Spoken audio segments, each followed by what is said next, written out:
ठीक है। पिछले क्लास में हमने एवरेज एटॉमिक मास के बारे में थोड़ा बात किया था, उसमें हम आगे आज बात करेंगे। देखते हैं एक बार। सभी लोग देखें, पिछले क्लास में हमने एक टॉपिक शुरू किया था जिसका नाम था एवरेज एटॉमिक मास। ये बस हमारी इधर छुट्टियां रह गई, अब छुट्टी कोई नहीं है। बीच में थोड़ा हमारा दूसरे स्कूलों में ड्यूटी था, दूसरे स्कूलों में ऑब्जर्वर्स की ड्यूटी रहती थी, तो थोड़ा मैं पढ़ा नहीं पाया। अब इसके बाद शायद कंटिन्यू हमारी कोई ड्यूटी नहीं है, तो अब हम थोड़ा कोर्स को लेके चलेंगे।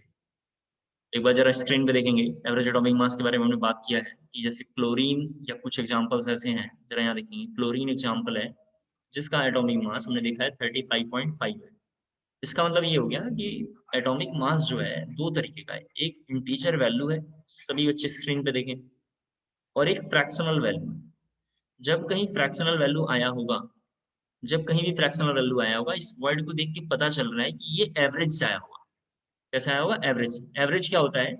एक क्लास में अगर 10 बच्चे हैं ऐसा मान लेता हूँ, तो इसमें जो सबसे वीक बच्चा है और जो सबसे स्ट्रांग बच्चा है, इन दोनों के बीच की जितनी वैल्यू होगी उसको हम बोलेंगे कि ये एवरेज है।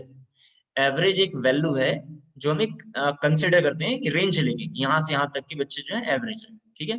तो एवरेज एटॉमिक मास निकालने के लिए हमने पिछले क्लास में फॉर्मूला देखा था AAM, हम थोड़ा शॉर्ट हैंड में बोला करेंगे। Average atomic mass equal to, screen पे सभी बच्चों को देखना है, फॉर्मूला था समेशन ऑफ, इस साइन का मतलब है सम करना है, summation of percentage of isotopes into AM atomic mass, फिर लिखा हुआ यहाँ पे summation of percentage of isotopes. ये हमारा फॉर्मूला था। ठीक है।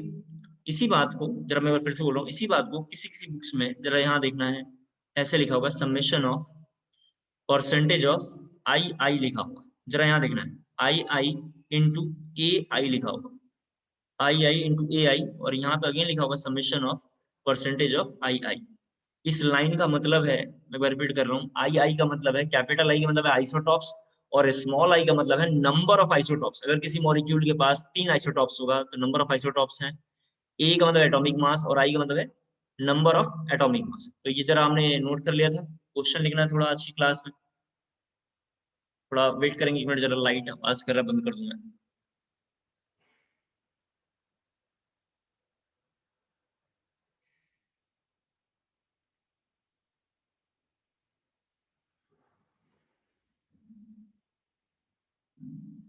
क्वेश्चन लिखना है आपको, boron contain, boron capital B, boron का सिंबल बी होता है,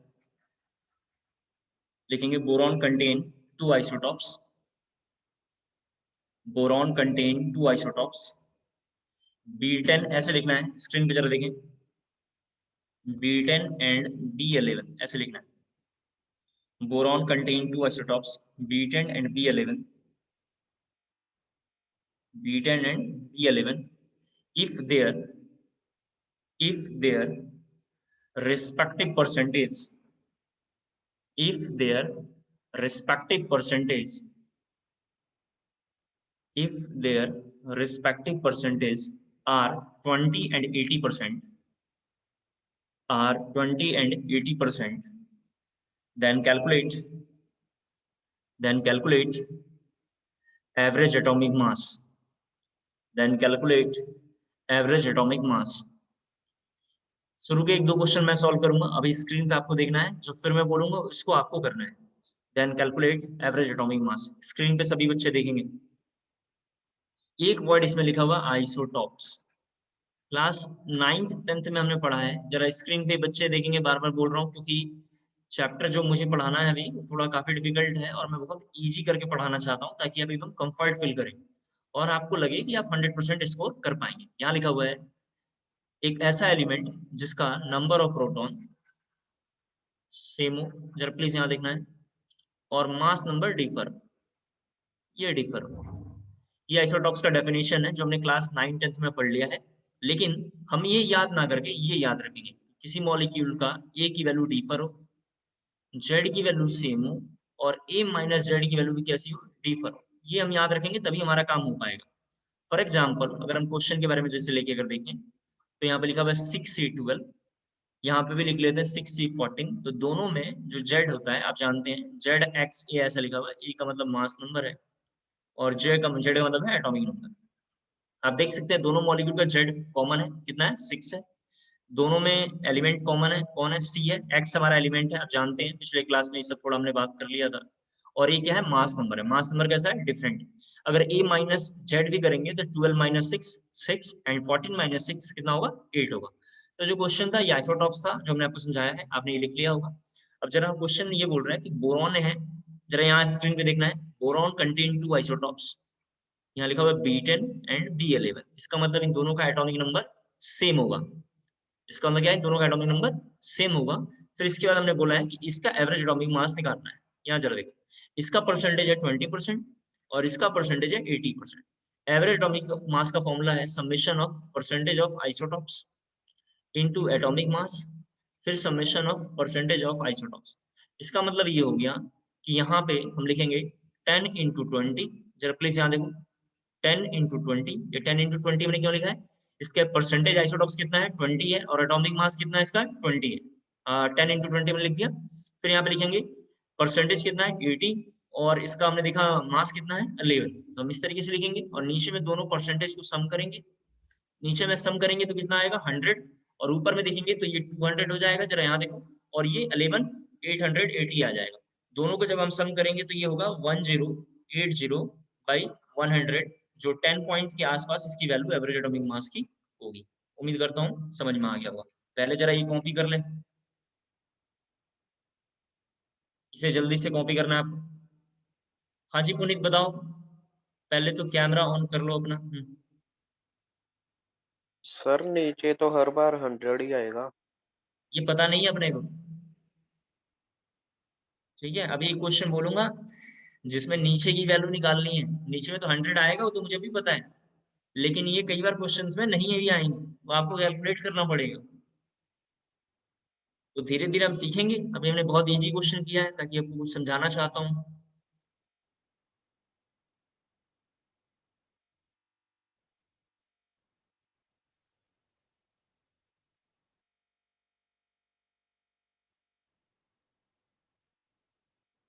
एक बार मुझे कोई भी टॉपिक पढ़ाने दिया जाए, इजी या डिफिकल्ट, फिर आप पूछना, उसके बाद कुछ पूछने लायक रह नहीं जाएगा, फिर भी आप उसके बाद पूछ सकते हो गया।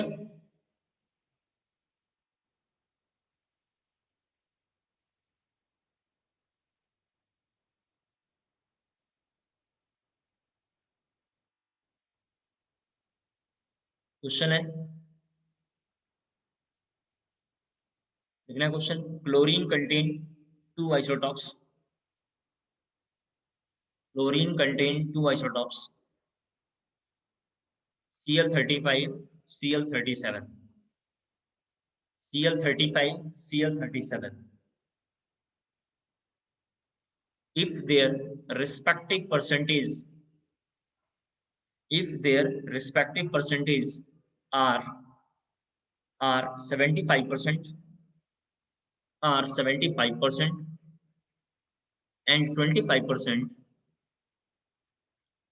and 25%, then calculate average atomic mass, then calculate average atomic mass। 2 minute time है, जल्दी से कैलकुलेट करेंगे। then calculate average atomic mass।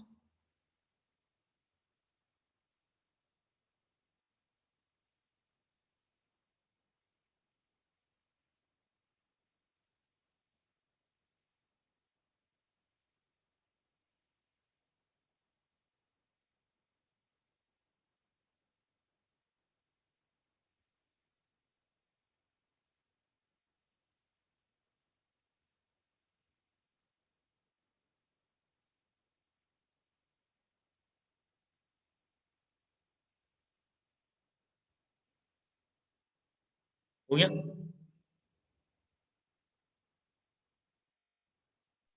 Sir 35.503।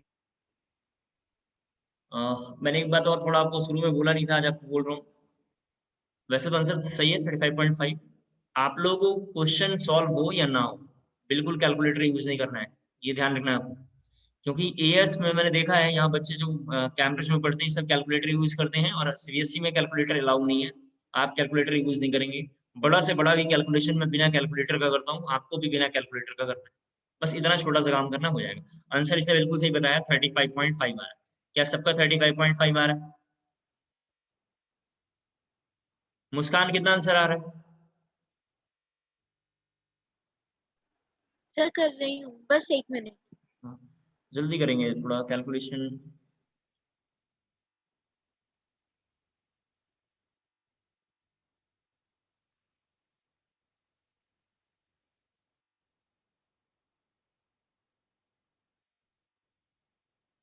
Sir 35.5 कह रहे हैं।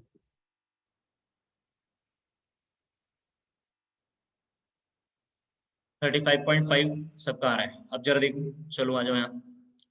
जब ये प्रीवियस जेई में क्वेश्चन आया हुआ है तो वहाँ कैसे आएगा जरा देखिए। एक यहाँ पे पूरा वैल्यू लिखा हुआ होगा, स्क्रीन पे जरा देखिए, क्वेश्चन लिखा हुआ होगा जैसे लिखा हुआ है, और 4 ऑप्शन होगा अपने पास।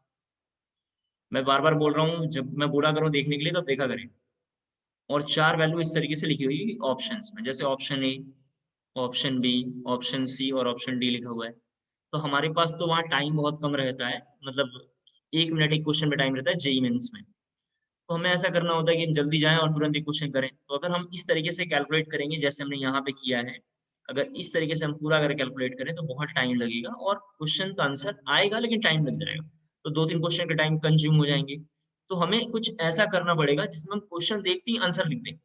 उसका तरीका ये है कि जो भी यहाँ क्वेश्चन लिखा होगा, जरा देखो यहाँ, जो भी क्वेश्चन लिखा होगा उस क्वेश्चन को पढ़ लेंगे, और जो 4 ऑप्शन में से लिखना है शॉर्टकट जरा ध्यान से सुन लें। शॉर्टकट ये है कि जिसके पास हाईएस्ट परसेंटेज होगा, ध्यान से सुन लें, जिसके पास हाईएस्ट परसेंटेज होगा एवरेज एटॉमिक मास, वो ऑप्शन उसी के आसपास होगा। चलो यहाँ एवरेज एटॉमिक मास के बाद एक हाईएस्ट परसेंटेज किसके पास है? 75%। तो इसका एवरेज एटॉमिक मास किसके मास के आसपास है? इसके मास के आसपास है। दोबारा एक बार बोलता हूँ, एवरेज एटॉमिक मास हमारे ऑप्शंस में से हमें टिक करना है, तो उसका सीधा सीधा हम शॉर्टकट देखेंगे कि जिस मॉलिक्यूल के पास एवरेज एटॉमिक मास जितना ज्यादा होगा या परसेंटेज ज्यादा होगा, हम देख लेंगे जिसका परसेंटेज ज्यादा होगा उसका जो एटॉमिक मास होगा उसके आसपास एवरेज एटॉमिक मास होगा। जैसे यहाँ पे देख लो कितना परसेंटेज है, 80%। तो आंसर देख लो कितना है, 10.8 है। ये किसके आसपास है? इसके आसपास है। किसके आसपास है? इसके आसपास है। यानी एवरेज एटॉमिक मास जो है सीधा और सीधा उसके आसपास आएगा जिसका जो होगा हाईएस्ट परसेंटेज होगा। उम्मीद करता हूँ शायद क्लियर हो गया होगा। तो मैं जरा नीचे पर शॉर्टकट लिखता हूँ, आप देख लेना। नीचे जरा एक बार शॉर्टकट लिखता हूँ, क्या शॉर्टकट है? यहाँ लिखा हुआ है लोएस्ट एटॉमिक मास, स्क्रीन पे देखिए, एटॉमिक मास, बीच में लिखा हुआ है एवरेज एटॉमिक मास, और यहाँ पे लिखा हुआ है हाईएस्ट एटॉमिक मास। ये लिखा हुआ है, ठीक है। लोएस्ट एटॉमिक मास आपको मैंने समझाया है, सबसे कम वाला मास होगा। एवरेज एटॉमिक मास कहाँ होगा? अगर हमसे क्वेश्चन में पूछता है तो हम देखेंगे क्लोजर टू, ये लिखना है closer to isotopes having high percentage, having high percentage. ये शॉर्टकट आपको थोड़ा याद रखना है। अब जब भी क्वेश्चन कोई आएगा तो आपको जल्दी कर लेना है, जल्दी सॉल्व कर लेंगे, मतलब ये लिख लें शॉर्टकट पहले।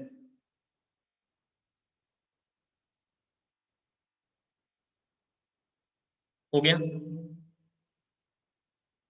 ये शॉर्टकट कॉपी करना है आपको। इसके बाद एक क्वेश्चन लिख रहा हूं, ये contain 3 isotopes, A contain 3 isotopes, A10, A12 और A15। A contain 3 isotopes, A10, A12, A15 and having percentage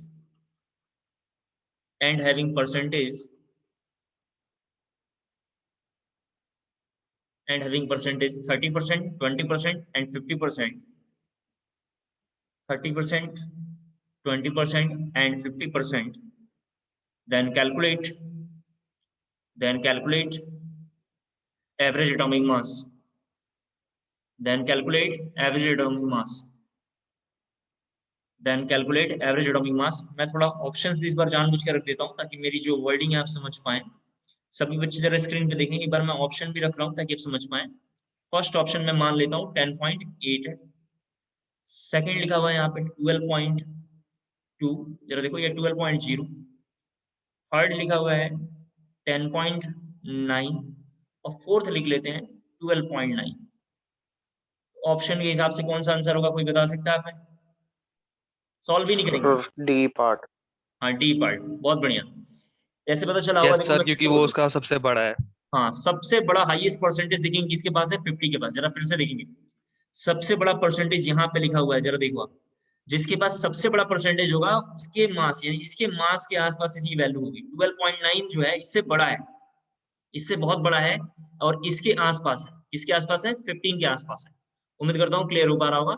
sir 12.9 तो सर 13 हुआ, उधर 12 के आसपास है। आप जानते हैं 12.5 जब हम कहीं बिग बाजार या कहीं शॉपिंग में या यहाँ पे भी जो विजय मार्केट या कहीं भी हम जाएंगे तो 12.40 अगर मान लो अगर हमारा अमाउंट है तो केवल हमसे 12 रुपीज देता है, लेकिन 12.51 हो गया तो तुरंत हमसे वो 13 रुपीज दे लेता है, राउंड ऑफ कर लेता है। राउंड ऑफ क्या होता है हम कमिंग क्लास में, मतलब 8-10 क्लासों के बाद उसे हम करेंगे। तो इसको सॉल्व कर लेंगे और इसका आंसर है 12.9। इसे घर से करना है, इसको जरा कॉपी कर लें, क्वेश्चन को घर से करना है, ऑप्शन में लिख दिया है। यहाँ तक अगर समझ में आ गया हो, किसी को डाउट है तो जरा बताएगा। कोई डाउट है? No, कोई sir. डाउट?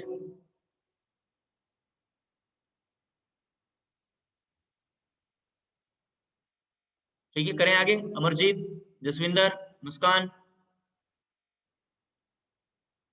Yes, sir. ठीक है। क्वेश्चन लिखना है थोड़ा, और थोड़ा 2 मिनट आपको सॉल्व करना है इसे, फिर मैं करके दिखाऊंगा। लिखना है एवरेज एटॉमिक मास। क्वेश्चन है average atomic mass of a substance having. जब मैं एवरेज एटॉमिक मास बोलूं तो डबल EM लिखना है, ठीक है।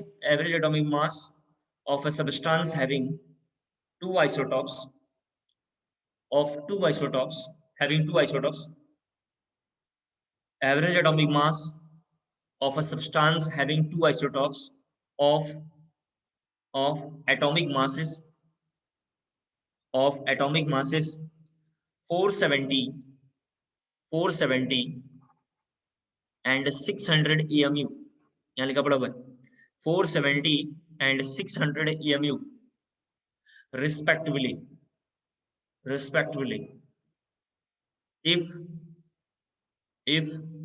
average atomic mass if average atomic mass लिखा आप लोगों ने is 496 then calculate percentage of both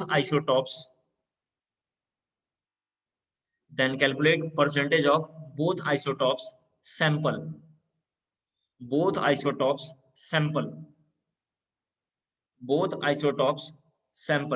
आप बस क्वेश्चन पढ़ लें, मैं जरा समझाऊंगा जो मुझे समझाना है। आप क्वेश्चन जरा पढ़ लीजिए अच्छे से पहले, जब मैं बोला करूं क्वेश्चन पढ़ना है तो पढ़ लिया करें आप लोग।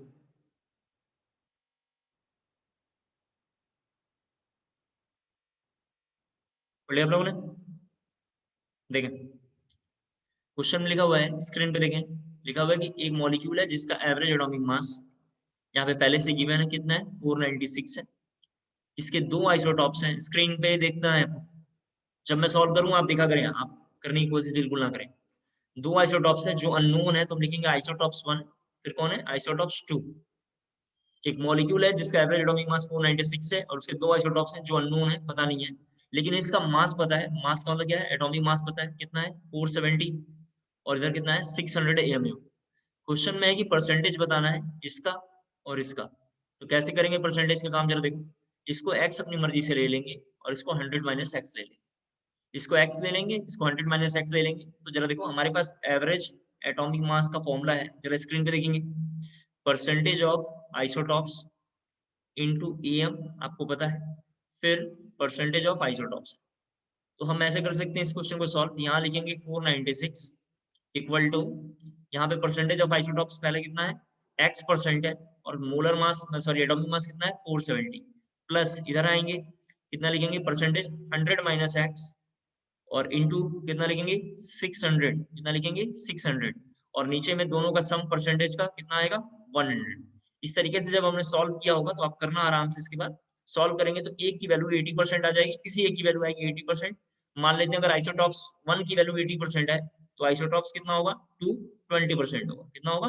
20% होगा। ये जरा आपको जल्दी से पहले कॉपी करना है। ये जरा कॉपी करेंगे जल्दी से।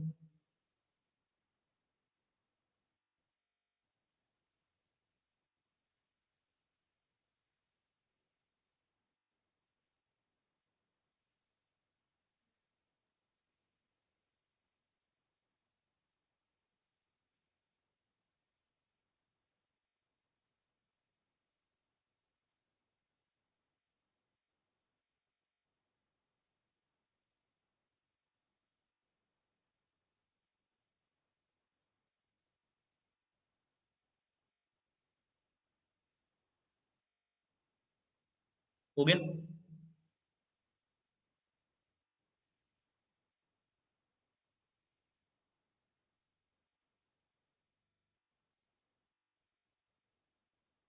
कर लिया आपने?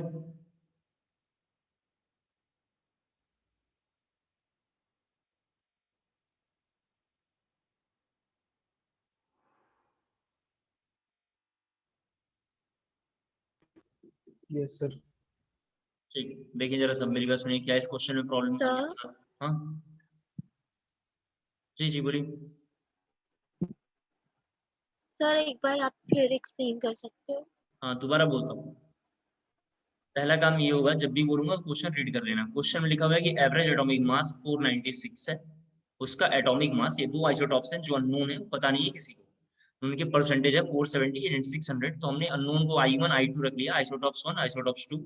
परसेंटेज हमें पता नहीं है, परसेंटेज में निकालना है, तो किसी को x मान लेंगे तो 100 में से कम होगा वो, तो 100 माइनस x में लेना पड़ेगा, क्योंकि टोटल परसेंटेज हमेशा ही 100 आएगा। तो 100 ले लिया माइनस x और एक ले लिया x। फिर हम एवरेज एटॉमिक मास के फॉर्मूले में जहां AAM लिखा हुआ है वहां पे 496 लिखेंगे। अब परसेंटेज ऑफ आइसोटॉप्स पहले का कितना है, x है, यहाँ पे हमें दिखाई दे रहा है, देख सकते हैं आप यहाँ पे, ये x दिखाई दे रहा है, और x इंटू 470 हम लेंगे।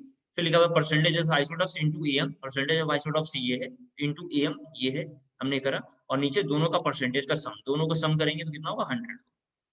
इतनी बात हो गई। अब इस क्वेश्चन में प्रॉब्लम ये है, जो मेन बात मैं आपसे कहना चाह रहा हूँ, जब हमारे पास ऐसे क्वेश्चन आएगा, ऑफ कोर्स आएगा एग्जामिनेशन में, तो हम जब कैलकुलेट करेंगे तो बीच में एक क्वाड्रेटिक इक्वेशन बन जाएगा। शायद 9th में कहीं टॉपिक होगा क्वाड्रेटिक इक्वेशन, या क्लास 11 में आपको दिखाई देगा, या बेसिक फिजिक्स में भी, जो अगर नीट की तैयारी इसमें कर रहा होगा उसको बेसिक मैथमेटिक्स फिजिक्स में सर पढ़ाएंगे, तो उसमें एक टॉपिक पढ़ाएंगे क्वाड्रेटिक इक्वेशन। तो जब क्वाड्रेटिक इक्वेशन में फॉर्मूला ये आएगा तो कैलकुलेशन में दिक्कत होगी। दिक्कत सेंस ऐसा नहीं कि हम सॉल्व नहीं कर पाएंगे, टाइम कंज्यूमिंग होगा, कम से कम 4 मिनट चला जाएगा, और हमारे पास आप जानते हैं कितना है, 1 मिनट टाइम। इसके लिए भी हमें कोई ना कोई शॉर्टकट देखना पड़ेगा। तो शॉर्टकट जरा देखिए, इसको ऐसे क्वेश्चन को हम कैसे करेंगे। ऐसे एक शॉर्टकट हम जरा डिफाइन कर रहे हैं, लेकिन ये हर क्वेश्चन में वैलिड होगा। जरा देखो कैसे निकालेंगे। अगर हमसे जब भी क्वेश्चन पूछेगा तो किसी एक आइसोटॉप्स निकालना है, जैसे मैं एक निकालना चाहता हूँ परसेंटेज ऑफ आइसोटॉप्स 1, जिसको हमने नाम रखा है I1, मैं से रख देता हूँ I1। जरा देखो जिसका निकालना है, प्लीज जरा यहाँ देखेंगे, तो अपनी मर्जी से यहाँ मॉड लगाना है। मॉड हम केमिस्ट्री में तब लगाते हैं जब कोई वैल्यू पॉजिटिव करना हो। जैसे अगर किसी बच्चे ने कैलकुलेट करा और उसकी वैल्यू यहाँ जरा लिख रहा हूँ -x अगर आ गया, तो अगर इसके आगे मॉड लगा देगा तो ये x हो जाएगा, पॉजिटिव हो जाएगा। किसी भी वैल्यू को पॉजिटिव करने के लिए हम मॉड लगाते हैं, MOD इस तरीके से लिखा हुआ रहता है। स्टैटिक्स में आपको कभी थोड़ा मोड़ा पढ़ाया गया होगा, तो यहाँ पे लिखेंगे हम, जरा देखो एवरेज एटॉमिक मास, जरा प्लीज यहाँ देखेंगे माइनस, ये तो मैं लिख रहा है यहाँ पे, जिसको आपको यहाँ निकालना है, जैसे मुझे I1 निकालना है तो उसका अपोजिट वैल्यू का मास यहाँ लिखना है। किसका लिखना है, I2 का AM लेना है। I2 का क्या लेना है, AM लेना है, जिसको थोड़ा सा हम चेंज करके ऐसे लिख देते हैं। जरा देखो स्क्रीन पे, AM को थोड़ा ऐसे लिख देते हैं। एटॉमिक मास किसका लेना है, I2 का लेना है। फिर मॉड लगाना है और परसेंटेज देखना है, तो 100 हम मल्टीप्लाई कर देंगे। नीचे ये जो I2 आपने लिखा है इसको एज इट इज कॉपी करना है, माइनस, अब एटॉमिक मास I1 का करेंगे। एक बार जरा मैं फिर से जरा डिफाइन कर रहा हूँ, ये मॉड है।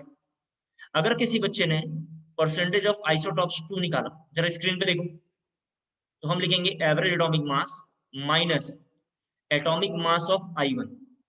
मुझे ये दोनों फॉर्मूले में दो बातें देख के समझ में आ रहा है कि यहाँ पे वही वैल्यू को लिखना है जो इसका अपोजिट हो। किसका, इसका अपोजिट हो। जिसको कैलकुलेट करना है उसकी अपोजिट वैल्यू वहां लिखनी है। मुझे I1 निकालना है तो वहां I2 लिखूंगा, यहाँ I2 निकालना है तो यहाँ हम I1 लिखेंगे। फिर I1 को हम नीचे एज इट इज कॉपी करेंगे, यहाँ पे हम एज इट इज कॉपी करेंगे जो हमने यहाँ पे I1 देखा है, माइनस, फिर यहाँ पे हम क्या लिखेंगे, एटॉमिक मास ऑफ क्या लिखेंगे, I2। अब मॉड हम लिखेंगे एज इट इज, क्योंकि परसेंटेज निकालना है तो हम 100 करेंगे। एक बार चेक करते हैं जरा इस फॉर्मूले से, जरा हम इधर चेक करते हैं कि क्या सच में सही आ रहा है कि नहीं आ रहा है। तो परसेंटेज ऑफ आइसोटॉप्स 1 निकालते हैं। जरा एक बार देखो यहाँ पे, आइसोटॉप्स 1 इस तरीके से हम लिख दिया, जिसको I1 हमने नाम रखा है। सबसे पहले हम लिखेंगे एवरेज एटॉमिक मास कितना है 496, स्क्रीन पे सभी बच्चे देखें। एटॉमिक मास I2 की क्वेश्चन में गिवन कितना था 600, कितना है 600 इंटू यहाँ पे क्या करेंगे 100। हाँ यहाँ पे 496 लिखा हमने, फिर माइनस हमने क्या लिखा 600, फिर हमने क्या लिखा 100, फिर नीचे आपको पता है एज इट इज क्या करेंगे, देखो जरा नीचे क्या करेंगे 600 एज इट इज कॉपी करेंगे, माइनस एटॉमिक मास देखेंगे हम कितना है 470, कितना है यहाँ पे 470। जब इसको आप कैलकुलेट करोगे, जब इसको कैलकुलेट करोगे तो आप देखना यहाँ से x की वैल्यू भी उतनी आएगी जितना आना चाहिए। जैसे इसको हम कैलकुलेट करेंगे तो ऊपर आएगा 26, नीचे आएगा 130, जरा देख लें आप, ऊपर आएगा 26, नीचे आएगा 130 इंटू कितना 100, इंटू कितना 100। जब इसको हम पूरा सॉल्व करेंगे तो कितना आएगा आप समझ गए होंगे 20%, कितना आएगा 20%। तो एक हमारी वैल्यू 20% आएगी तो दूसरी वैल्यू 80% आएगा। क्या ये बात मैं आपको समझा पा रहा हूँ? अमरजीत आपको समझ में आया?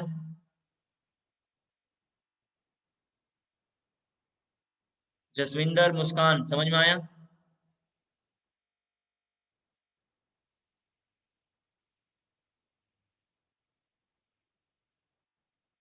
पुनीत समझ में आया तुम्हें? Yes sir. हाँ इसे जरा कॉपी करना है जल्दी से। शॉर्टकट का बड़ा रोल है केमिस्ट्री में, आप समझ लें कि टाइम मतलब ऐसे तो सब सारे सब्जेक्ट में है, फिजिक्स में है, केमिस्ट्री में है, मैथ में है, बायो में है, ताकि टाइम सेव होगा। अब कई टीचर पढ़ाते हैं, कई टीचर नहीं करा पाते हैं, अब अलग बात है, लेकिन हम थोड़ा ऐसे काम करेंगे, जल्दी से इसे कॉपी कर लेंगे।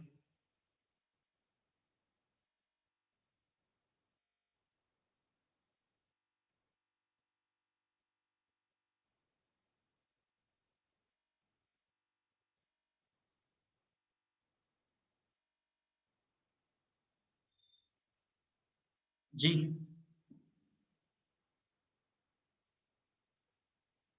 जल्दी से कॉपी करना है आप, 2-3 क्वेश्चन थोड़ा हम लोग और करेंगे।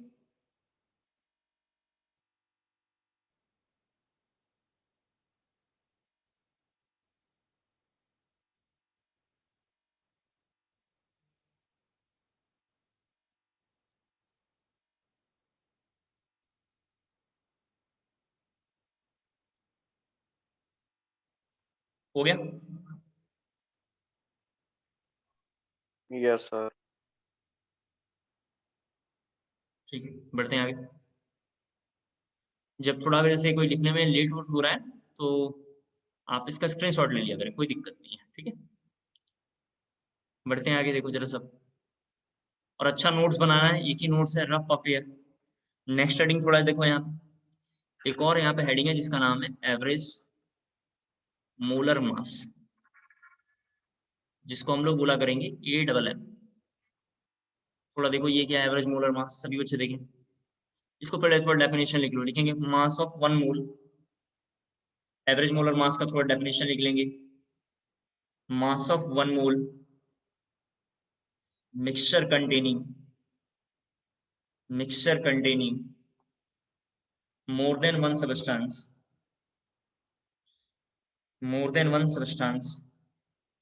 is known as average atomic mass, is known as average molar mass। One second, एक बार पूरी लाइन रिपीट कर रहा हूँ, mass of 1 mole mixture containing more than one substance is known as average molar mass, full stop। Paragraph इधर change करके लिखना है, it is normally applicable for mixture of gases, it is normally applicable for mixture of gases। ठीक है, आपको शायद पता होगा क्लास 9-10 में जब आप पढ़ के आए हैं, जरा मैं 2-3 बातें बोल रहा हूँ जल्दी आप समझाने के लिए, टॉपिक को लिंक करने के लिए, इंटरेस्ट बनाने के लिए। ये जो अर्थ है हमारा जिसमें भी हम लोग लैंड कर रहे हैं, जैसे आप बैठे हुए जहाँ मैं हूँ, जिस अर्थ पे, इस अर्थ का 5 बार, मतलब आपको शायद पता होगा 5 बार पूरा अर्थ का डिस्ट्रॉय हो चुका है, 5 टाइम्स तक डिस्ट्रॉय हो चुका, मतलब 5 टाइम्स तक। जैसे मैं जरा इधर समझाता हूँ पहले, तब आपको पूरी बात क्लियर होगा। ये अर्थ है, अर्थ कैसे बना होगा ये सब पढ़ा दिया होगा, वो सब बहुत बड़ा टॉपिक है। अर्थ कैसे बना होगा, सन कैसे बना है, और इसके अलावा जो है मून कैसे बना है, ये सब चीजें सब पढ़ा दिया, इसकी डिस्टेंस कितनी होती है, गैलेक्सीज क्या है, ये सब अच्छे से पढ़ा दिया। हमारा जो काम क्या है मैं वहां देखना चाह रहा हूँ। तो ये जो अर्थ है इस पे जो भी यहाँ पे जैसे ट्री वगैरह है, कोई एनिमल है, जैसे ये एनिमल है, कुछ भी इस तरीके का है, तो इसका 5 टाइम्स तक पूरा डिस्ट्रॉय हुआ है। अभी 6 टाइम एक बार और होने वाला है। 5 टाइम्स में अगर आपको समझ में नहीं आ रहा तो जरा एक मैं बताता हूँ। एक एज का नाम है, जैसे फोर्थ एज का नाम है जुरासिक एज, अगर आपने कभी सुना होगा। जुरासिक एज नाम है इसका फोर्थ का। इसी की वजह से, जुरासिक की वजह से कई फिल्में बनी है, इसका नाम है जुरासिक पार्क। जुरासिक पार्क नाम है, इसी पे फिल्में बनी हुई है। तो जुरासिक एज में भी डिस्ट्रॉय हुआ था, इसका एविडेंस हमारे पास है, जिसका डायनासोर बेस्ट एग्जांपल है। डायनासोर तो हमें दिखाई नहीं दिए, लेकिन उसके बोन्स हमें इजीली मिल जाते हैं, तो हम मान लेते हैं जुरासिक एज का एग्जिस्टेंस था, ऐसा माना जाता है। जियोग्राफी अगर आप पढ़ते होंगे पूरे डिटेल में, तो मैंने तो जियोग्राफी में कई किताबें पढ़ी हैं, चूंकि मैं सिविल सर्वेंट में हमारे है, तो इसलिए मैं पढ़ता हूँ, तो बता रहा हूँ आपको। 5 टाइम्स के बाद 6 टाइम एक बार और डिस्ट्रॉय होगा, पता नहीं कब होगा, लेकिन 6 टाइम एक बार और डिस्ट्रॉय होगा। जब पूरा अर्थ एक बार डिस्ट्रॉय होता है, जरा ध्यान सुनना है, जब पूरा अर्थ डिस्ट्रॉय होता है, तो इस पूरे अर्थ पे CO2 आ जाता है। O2 तो होता नहीं, लेकिन हम O2 लेते हैं। तो सबसे पहले एक बैक्टीरिया का नाम है, जिसका नाम है साइनोबैक्टीरिया, अगर कभी आपने सुना होगा। साइनोबैक्टीरिया एक ऐसा बैक्टीरिया है जो इस अर्थ पे आया, और बेसिकली ये करता क्या है कि CO2 खाता है और O2 प्रोड्यूस करता है। जैसे हम बोलते हैं कि जो इस अर्थ पे ट्री वगैरह है, प्लांट वगैरह है, ये सब चीजें हमें O2 देते हैं, CO2 लेते हैं, लेकिन ऐसा जरूरी नहीं है। कई ट्री ऐसे हैं जो CO2 भी लेते हैं, CO2 भी लेते हैं और CO2 ही लेते हैं, आपको शायद ऐसा पता होगा। उसी तरीके से एक साइनोबैक्टीरिया इस मतलब अर्थ पे पहली बार आया, एक बैक्टीरिया जिसने O2 जनरेशन शुरू करा, और O2 जैसे जैसे जनरेट हुआ, धीरे धीरे यहाँ पे जो हुआ, हम कह सकते हैं ह्यूमन डेवलपमेंट या किसी तरीके का एनिमल डेवलपमेंट इस तरीके का हुआ।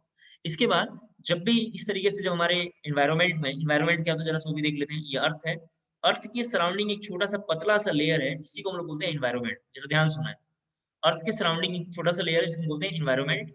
एनवायरनमेंट में बहुत सारे गैसेस हैं, जिसमें सबसे ज्यादा N2 है, जरा देख लें आप, फिर O2, फिर CO2, जरा यहाँ देखना है आपको, NO2, इस तरीके से बहुत सारी गैसेस हैं।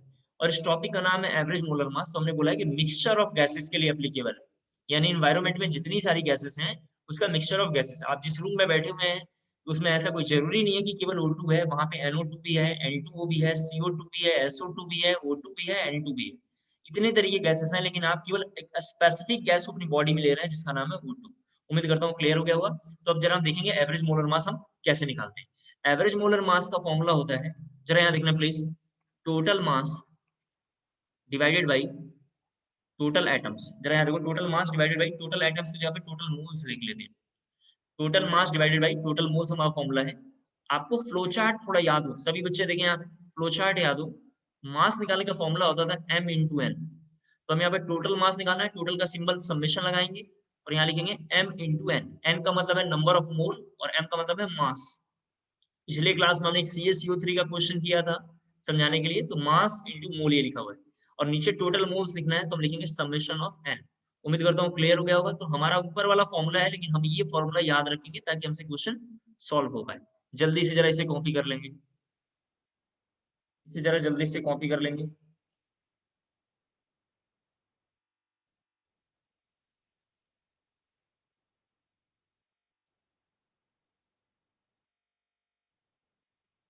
हो गया। क्वेश्चन है, calculate AMM average molar mass, calculate AMM of a sample containing calculate AMM of a sample containing। उसके अंदर पहला क्वेश्चन लिखना है, ठीक है। उसके अंदर फर्स्ट क्वेश्चन लिखना है, equal moles of H2 and CH4। यहाँ देखो लिखा equal moles of H2 and CH4। मैं जरा करता हूँ, स्क्रीन पे सभी बच्चे देखें। फर्स्ट क्वेश्चन मुझे जरा सॉल्व करने दिया जाए, फिर आप दोबारा करना जब आगे क्वेश्चन होगा। सबसे पहले क्वेश्चन में बोल रहा है इक्वल मोल्स है, तो मोल का फॉर्मूला आपको पता है क्या होता है, N होता है। चलो मैं इसको पूरा लिख देता हूँ, शायद आपको दिक्कत आ रही है, तो जरा यहाँ देखो थोड़ा एक बार। ये लिखा हुआ है मोल, मोल कितना है, इक्वल है, इक्वल का मतलब कितना है, N होगा। मोल का सिंबल क्या है, N है, तो हम N लिखेंगे। अब इसका मास देखेंगे, जरा देखो आप, मास का फॉर्मूला होता है M इंटू एम। M का मतलब मोलर मास इंटू, जो हम यहाँ पे लेंगे मतलब एटॉमिक मास, इंटू N लगाएंगे तो ये आएगा। तो जैसे यहाँ पे हाइड्रोजन का कितना मास होगा, 1 इंटू 2, 2 हाइड्रोजन है, और हाइड्रोजन का मास कितना होता है 1, तो 1 इंटू 2, तो हम यहाँ पे लिखेंगे 2N, कितना होगा 2N। इधर देखेंगे CH4 का मास कितना होता है, 16 होता है, तो लिखेंगे 16। उम्मीद करता हूँ क्लियर हो गया होगा। टोटल मोल कितना हो जाएगा 2N, और टोटल मास कितना होगा 18N। तो जब मैं यहाँ पे एवरेज मोलर मास निकालूंगा तो टोटल मास ऊपर लेना है। टोटल मास कितना होगा 18N और टोटल मोल कितना होगा 2N। तो सॉल्व करेंगे कितना आएगा 9। क्या आपको ये बात समझ में आया? पुनीत, जसविंदर, अमरजीत, क्या आपको ये बात समझ में आया? Yes sir. तो इसे कॉपी कर लेंगे, नेक्स्ट क्वेश्चन लिखेंगे इसको कॉपी करने के बाद, जिसको आपको करना है इसको कॉपी कर लेंगे और फिर नेक्स्ट क्वेश्चन बोलता हूँ उसको आपको करना है।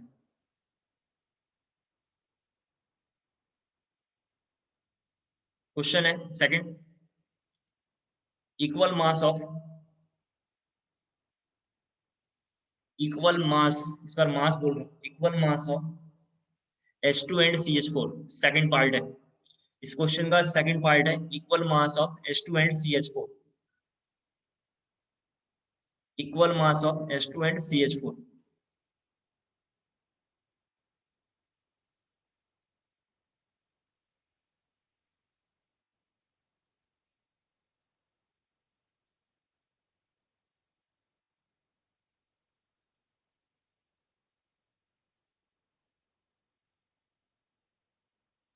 Equal mass of H2 and CH4 solve करेंगे, 1 मिनट टाइम है आपके पास।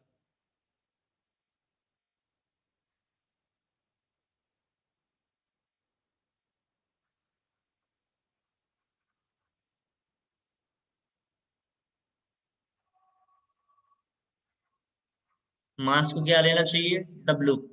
मैं बार रिपीट कर रहा हूँ, फिर से सुन लें। मास को M क्यों नहीं लिखा हमने? M का मतलब होता है मोलर मास, जो आप कैलकुलेट करते हो। आप जानते हो कैलकुलेट कैसे करते हैं?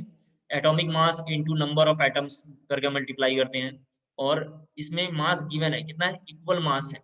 गिवन मास को हम W से लेते हैं। आपको याद होगा मोल निकालने का फॉर्मूला, जरा यहाँ लिख रहा हूँ, वेट बाई मॉलिक्यूलर वेट होता है। ये क्या लिखा? Given mass divided by molar mass. तो गिवन का मतलब क्या होता है? W। ध्यान रखना है, इसे गलती नहीं करना है। गिवन का मतलब क्या है? W। गिवन का मतलब है W। तो मास W हो गया दोनों। मोल निकालेंगे, जरा देखो मोल कैसे निकालेंगे। मास से मोल में आने का फॉर्मूला पुनीत जरा बताओगे क्या लिखा हुआ है फ्लो चार्ट में? मुझे तो पता है, आप बताओ जरा उसमें क्या लिखा हुआ फ्लो चार्ट में, मास से मोल में आने का फॉर्मूला।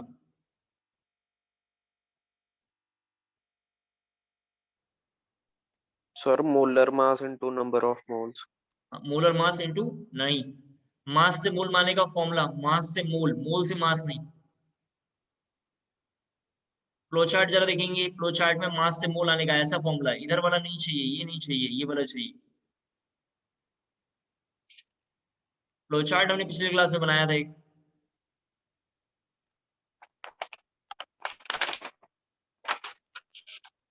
हाँ जी अमरजीत बताओ, बोलो बोलो, कोई बात नहीं, बोलो। सर मुझे कुछ नहीं सुनाई दिया, मेरा कनेक्शन अनस्टेबल है थोड़ा सा, सारा कुछ बीच में से कट हो गया। दोबारा क्वेश्चन बोलूं क्या? क्वेश्चन तो लिख लिया आपने? क्वेश्चन लिख लिया सर, वो सॉल्व कर रहा था मैं, हाँ मैं बोलता हूँ बट एक बार, आपने बीच में। एक बार क्वेश्चन बोलता हूँ। क्वेश्चन है equal mass of H2 and CH4। Question में H2 एंड CH4 हमने लिख दिया है, क्योंकि क्वेश्चन में मास गिवन है। कैसा है? इक्वल है। सर इक्वल, एक बार रिपीट कर रहा हूँ, पूरी बात ध्यान से पहले सुनो। इक्वल मास है तो हम लिखेंगे W और W। क्यों W लिखेंगे? हम M नहीं लिख सकते। M जो हम कैलकुलेट करते हैं वो मोलर मास है। जैसे CO2 का मोलर मास कितना होगा तो हम लिखते हैं 44, ये हमने कैलकुलेट करा है। क्वेश्चन में गिवन जो मास होता है उसको हम W बोलते हैं। W मतलब गिवन मास, तो हमने यहाँ पे दोनों W लिख दिया है। मोल निकालेंगे तो मास से मोल में आने का एक फ्लो चार्ट हमारे पास लिखा हुआ है। फ्लो चार्ट में देखेंगे मास से मोल में आने का फॉर्मूला, वहां पे लिखा हुआ वेट बाई मॉलिक्यूलर वेट। क्या लिखा हुआ? Weight by molecular weight. कैसे लिखा हुआ है? Yes sir. Yes sir. हाँ, तो वेट बाई ये रहा, वेट ये रहा, weight by molecular weight. Weight का मतलब गिवन वेट, मॉलिक्यूलर वेट कितना होगा तो लिखेंगे 2। इस क्वेश्चन में मॉलिक्यूलर वेट कितना है? 2 है। कैसे पता चला? हाइड्रोजन का मास 1 है और 1 इंटू 2। यहाँ पे अगेन वेट लिखेंगे और इसका मोलर मास कितना होगा? 16। कितना होगा? 16। अब मैं नीचे आऊंगा, एवरेज मोलर मास का फॉर्मूला हमारे पास है, जरा यहाँ पे देखो। टोटल मास आप जानते हैं, डिवाइडेड बाई क्या लिखेंगे? Total moles. तो मैं यहाँ पे टोटल मास को सम करूंगा तो ये 2W हो जाएगा। कितना होगा? 2W। और नीचे में W/2 और इन दोनों का सम करूंगा। जरा मैं इधर लिख रहा हूँ W/2 और W/16 का जब मैं सम लूंगा तो यहाँ पे इनका एलसीएम कितना होगा? 16 और ये 8 टाइम में जाएगा, जरा सा देख लो आप, ये 8 टाइम में जाएगा तो यहाँ पे 8W, और ये 1 टाइम में जाएगा तो ये कितना होगा 9W/16, कितना होगा 9W/16, तो मैं यहाँ पे लिखूंगा 9W/16। उम्मीद करता हूँ क्लियर हो पा रहा हूँ। एलसीएम निकालने सभी बच्चों को आता होगा। फिर हमें यहाँ पे सॉल्व इसको जब करेंगे तो 16 ऊपर चला जाएगा, आप समझ पा रहे होंगे, 16 ऊपर चला जाएगा तो ये होगा 32W और नीचे होगा 9W, दोनों W एक दूसरे से हट जाएंगे तो ये कितना हो जाएगा 32 और 9। इस तरीके से सॉल्व करना चाहो तो और आगे कर सकते हो, लेकिन सीधा लिख देना 32/9, 32/9 ये आंसर होगा इसका। उम्मीद करता हूँ आपको शायद समझ में आया होगा। अमरजीत आपको समझ में आया?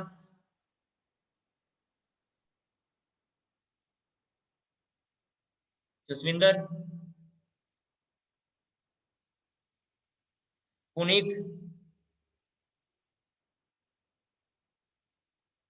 क्वेश्चन कॉपी कर लिया आप लोगों ने? Yes, sir. नेक्स्ट क्वेश्चन लिखना है आपको। नेक्स्ट क्वेश्चन लिखना है आपको, कैलकुलेट एवरेज एटॉमिक मास, sorry calculate average molar mass. Question है कैलकुलेट एवरेज मोलर मास। उसमें लिखना है 2 moles of O2, 2 moles of O2, 3 moles of CO2 and 5 moles of SO2 and 5 moles of SO2। इसको किसी ने कर दिया तो मैं समझ लूंगा बहुत अच्छे से पढ़ पा रहा है।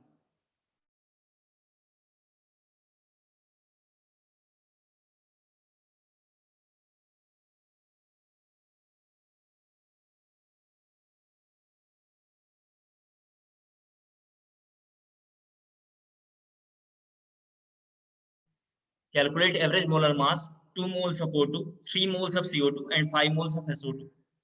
जल्दी से करेंगे, अगर आप में से कोई कर पा रहा है तो मैं समझ लूंगा कि बहुत अच्छे से सारे टॉपिक को समझ पा रहा है।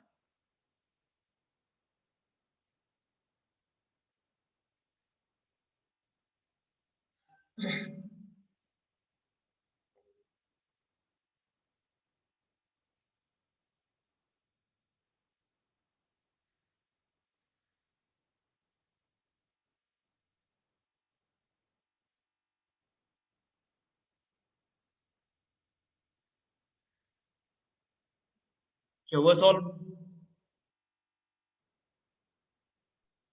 Yes, sir. कितना आया?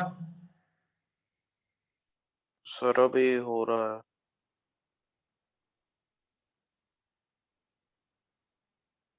2 मिनट लगता है करने में यार क्वेश्चन, आप लोग टाइम ले रहे हैं।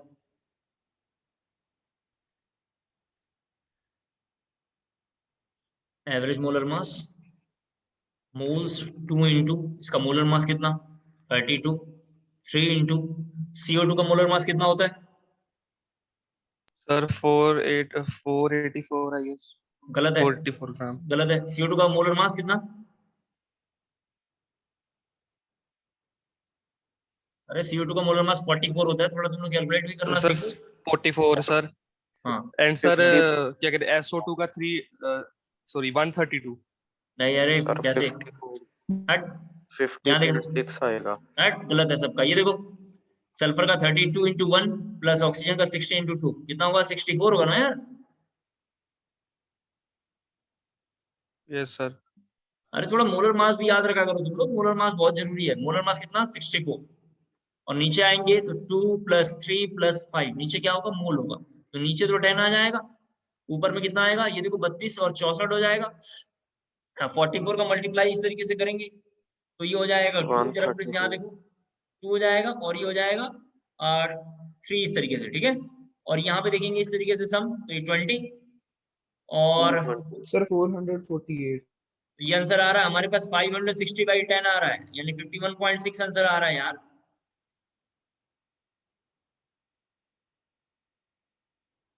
ये 51.6 नहीं आ रहा क्या किसी का?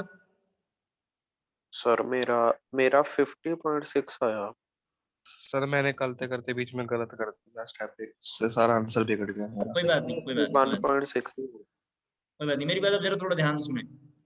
मैंने ग्रुप में आपके व्हाट्सएप ग्रुप पे एक मतलब एक पुनीत ने मेरे को बोला था कि सर क्वेश्चन कहाँ से ट्राई करें, मतलब अच्छे क्वेश्चन, मैंने क्वेश्चन कहाँ से ट्राई करें, तो मैंने एक PDF आपको शेयर किया, वहां से ट्राई करना है। शुरू में 1-2 दिन आपका लेवल अच्छा नहीं था, तो मैंने कुछ भी आपको बोला नहीं था करने के लिए। मैंने बोला था बच्चे हैं, छोटे बच्चे हैं, मेरे से स्कूल में भी ओम सर भी कई बार पूछे कैसे पढ़ते हैं, कैसे पढ़ते हैं? तो मैंने बोला बच्चे हैं, धीरे-धीरे सीख जाएँगे। तो मैंने एक पीडीएफ आपको शेयर किया है, उस पीडीएफ को प्रिंट आउट निकाल लेना है और धीरे-धीरे उससे हमें पढ़ना है। लेकिन मेरा ही काम है पढ़ाना, अब मेरा ही काम है समझाना। आपको बस पूरे लेक्चर में देखना है कि ये क्वेश्चन कैसे सॉल्व होगा और क्या करेंगे तो और अच्छा न्यूमेरिकल हमारा हो पाएगा। उम्मीद करता हूँ आपको क्लियर हो पा रहा होगा और उस पीडीएफ को देख लेना, उस पीडीएफ का प्रिंट आउट आप निकाल लेना। यहाँ तक आज के लिए समझा पाया हूँ, इस क्वेश्चन को दोबारा कर लेंगे और अगर आपको लगता है कि कहीं गलती हुई है तो कमिंग क्लास में मुझे बताएँगे और अगर ये आंसर आ रहा है तो बिल्कुल सही है। नेक्स्ट क्लास कल मिलते हैं ऑन टाइम, ठीक है? आज के लिए इतना बहुत। Thank you so much.